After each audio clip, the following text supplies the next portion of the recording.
আসসালামু আলাইকুম বন্ধুরা, আবারও চলে আসলাম নতুন একটা রেসিপি নিয়ে। আজকে আমি দেশি পুঁটি মাছ দিয়ে টমেটো দিয়ে ভাজি করব। এখানে পেঁয়াজটারও লাল লাল করে ভাজি নিব। এখানে দিয়ে দিলাম জিরা রসুন বাটাটা ভালো মতো কষিয়ে নিব। দিয়ে দিলাম টমেটোটাও ভালো মতো কষিয়ে নিব।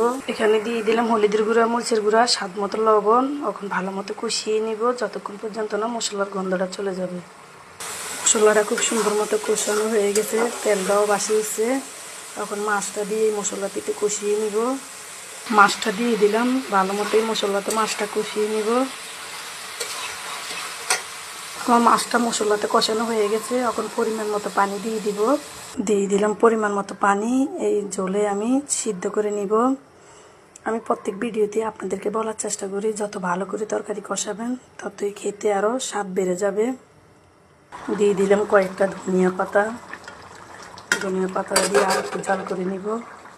আপনাদের সাথে কথা বলতে বলতে আমার মাছ ভুনাটা হয়ে গেছে। আমার মাছ ভুনাটা কেমন হয়েছে সবাই কমেন্টে জানাবেন। আজকের মতো এই জায়গায় শেষ, পরবর্তী কোনো ভিডিওতে আবার দেখা হবে। আল্লাহ হাফেজ।